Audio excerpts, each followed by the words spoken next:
Hello and welcome back to Art Camp in a Box. It is almost time for our grand finale, our 3D book cover.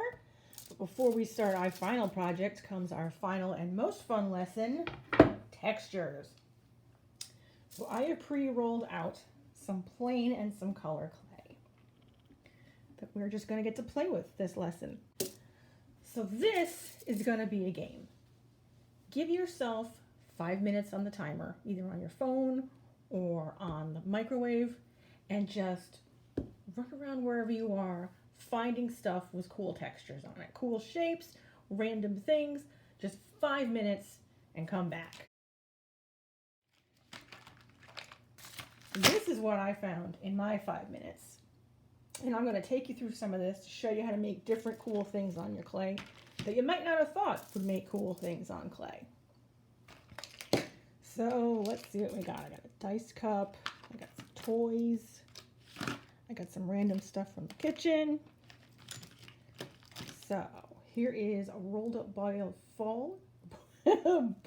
foil, good job Kristen, that I've just pulled off the edge of here. And I am going to roll that around the surface here.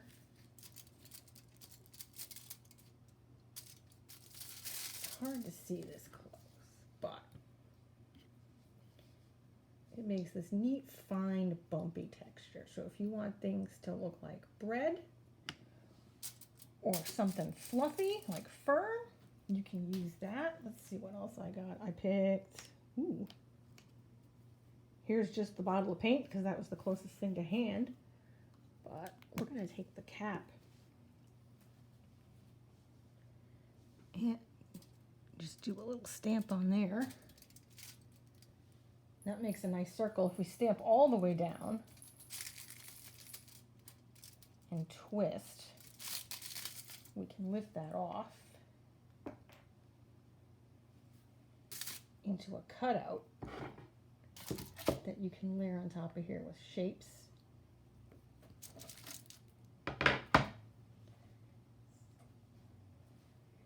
And then if I take the other end of this cap and do it like that,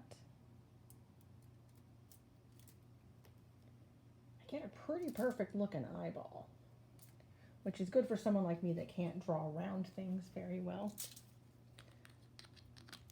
Let's see what else I found. I found a golf ball. I'm gonna roll that around. Ooh, I actually like that a lot. See, it looks like scales. So if you want to do something lizardy or dragony or dinosaur, that makes really neat bumps. You could probably use it as a honeycomb too if you wanted. Do an all over texture on your thing and work from there. I found a Halloween cookie cutter. And I am just going to cut the edge because I don't want a huge.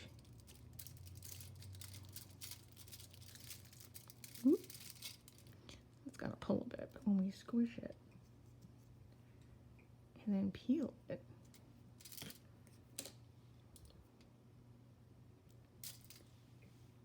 I've got a neat little wishbone shape. Got this weird bracelet I found in the junk drawer. Just gonna roll those beads on there. Actually, got a loose piece of clay. Let me wrap it around and see what happens. So that makes lots of cool little bumpies. I got a random Hot Wheels car. It's another Halloween get. But it's got these cool little skull wheels. And if I push this on here hard enough,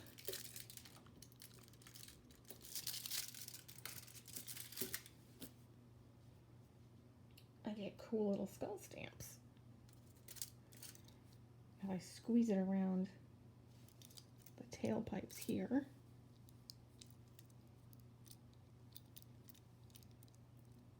and pull it off, get funky little rib cage lines. That's what I really like about doing arts and crafts. You don't necessarily need expensive things to do it. Like this is just stuff that I had decorating my house or in my junk drawer. Here's a random broken foot off a piece of furniture. Now I get cool circles. Or you know what? I can do a couple. Link them up. Those can be Olympic rings if I add enough. If I keep going, it can be chainmail.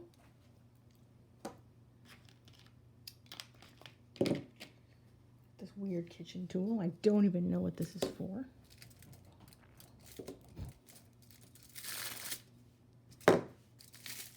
That makes lots of nice straight lines. I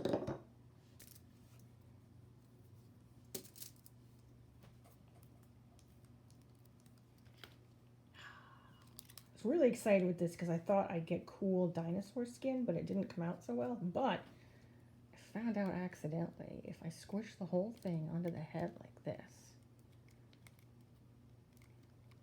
and then peel it off gently, I get a whole dinosaur skull that I can use.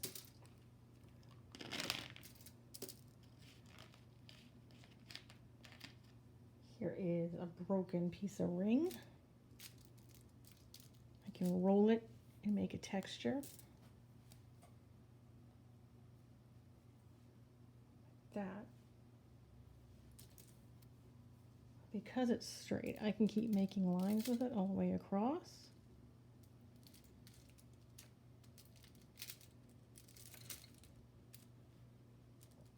And make a border.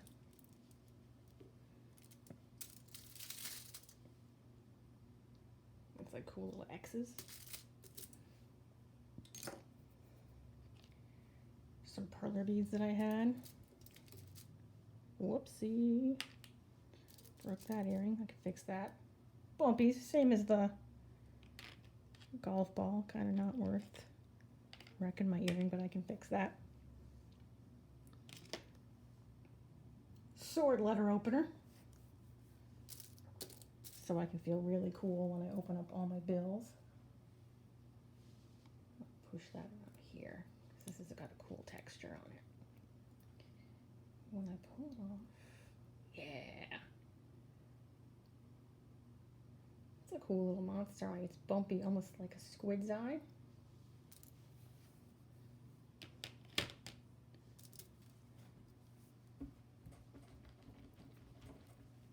This is a pen. I've used this in projects in the past. What I find works really well is you roll a snake like that, push it down flat. You can actually attach it to the clay like that and smooth it out. And after it's on there the way you want, you just make gentle little bumps along the side on both sides.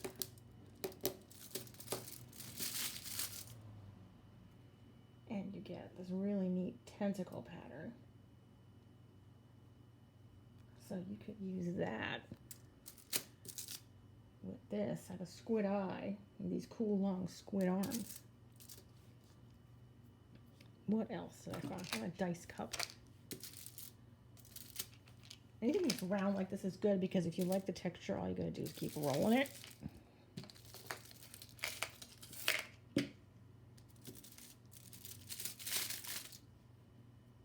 So there's some neat little, almost look like tire treads. And I found this McDonald's toy. It's a penguin.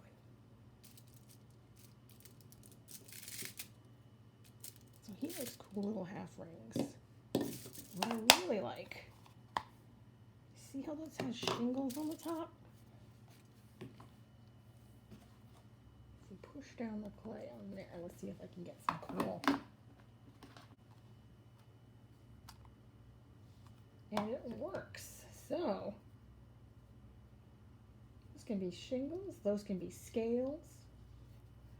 They can actually, if you cut them down, be little waves if you want to make an ocean scene.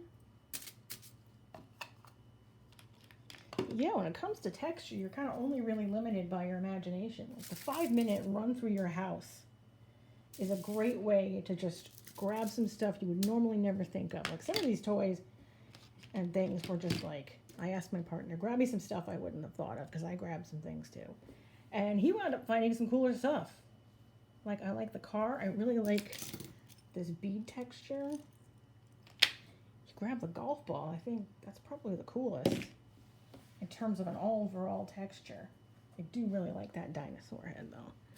But your mileage may vary depending on how much you like reptiles. And then, of course, there's your dotting tools.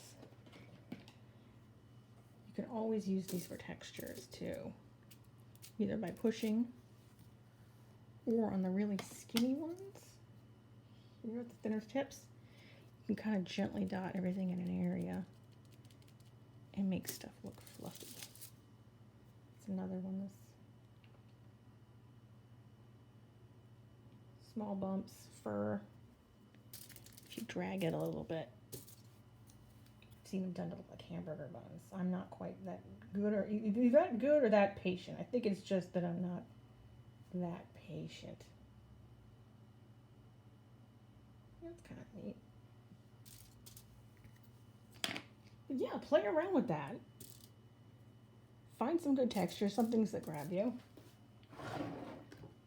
And then take what you've learned, make yourself something cool that you like. You can add this, glue this right onto the cover of a book if you want to use it as a book or a journal cover, or you can just bake it as is and hang it up on the wall like a decorative tile. If you'd rather have a step-by-step tutorial, in the playlist for this art box, I've also included a step-by-step tutorial by Ace of Clay. Have fun, have a great rest of your summer, and hopefully I will see you soon at the library.